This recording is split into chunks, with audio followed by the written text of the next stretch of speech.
കൊച്ചിയിൽ നടിയെ തട്ടിക്കൊണ്ടുപോയി ഉപദ്രവിച്ച് അശ്ലീല ദൃശ്യങ്ങൾ പകർത്തിയ കേസിൽ 8ാം പ്രതിയായ നടൻ ദിലീപിന്റെ ജാമ്യം റദ്ദാക്കില്ലെന്ന് ഹൈക്കോടതി.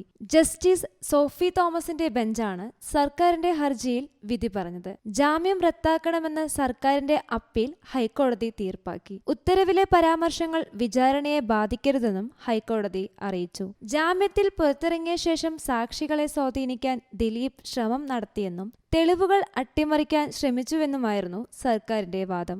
ദിലീപിന്റെ ജാമ്യം റദ്ദാക്കണമെന്ന ആവശ്യവുമായി സർക്കാർ വിചാരണ കോടതിയെ സമീപിച്ചിരുന്നെങ്കിലും തള്ളിയിരുന്നു. തുടർന്നാണ് സർക്കാർ ഹൈക്കോടതിയെ സമീപിച്ചത്. ജാമ്യം റദ്ദാക്കണമെന്ന ഹർജിയിൽ സർക്കാർ ഉന്നയിക്കുന്ന ആരോപണങ്ങൾ അടിസ്ഥാനരഹിതവും മുൻപ് പലതവണ കോടതി തള്ളിയതുമാണെന്ന് ദിലീപ് ഹൈക്കോടതിയിൽ മറുപടി സത്യവാങ്മൂലത്തിൽ അറിയിച്ചിരുന്നു. വിചാരണ കോടതി 259 പ്രോസിക്യൂഷൻ സാക്ഷികളെ ഇതിനകം വിസ്തരിച്ചു കഴിഞ്ഞെന്നും ഇനി വിസ്തരിക്കാനുള്ള അന്വേഷണ ഉദ്യോഗസ്ഥൻ, ഫോറൻസിക് ലാബിലെ ജോയിന്റ് ഡയറക്ടർ എന്നിവരെ താൻ സ്വാധീനിക്കുമെന്ന് കരുതാൻ ന്യായമില്ലെന്നും ദിലീപ് വ്യക്തമാക്കിയിരുന്നു.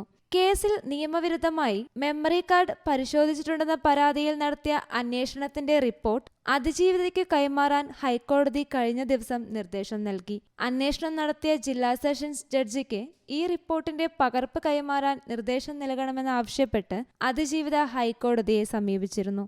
ഈ ആവശ്യം അംഗീകരിച്ചുകൊണ്ടാണ് ജസ്റ്റിസ് കെ ബാബുവിന്റെ ഉത്തരവ്. ജനുവരി തുടക്കത്തിലാണ് ഇക്കാര്യത്തിൽ അന്വേഷണം പൂർത്തിയാക്കിയത്. റിപ്പോർട്ട് രഹസ്യരേഖയാക്കണമെന്നും പകർപ്പ് നടിക്ക് കൈമാറരുതെന്നും ദിലീപ് കോടതിയെ അറിയിച്ചു. ഈ ആവശ്യം ജസ്റ്റിസ് കെ ബാബു തള്ളി. 2018 ജനുവരി 9 രാത്രി 9:58, 2018 ഡിസംബർ 13 രാത്രി 10:58 എന്നീ സമയങ്ങളിലാണ് മെമ്മറി കാർഡിൽ പരിശോധന നടന്നത്. ഇത് അനധികൃതമെന്നാണ് അതിജീവിതയുടെ ഹർജിയിലുള്ളത്. News desk you talk.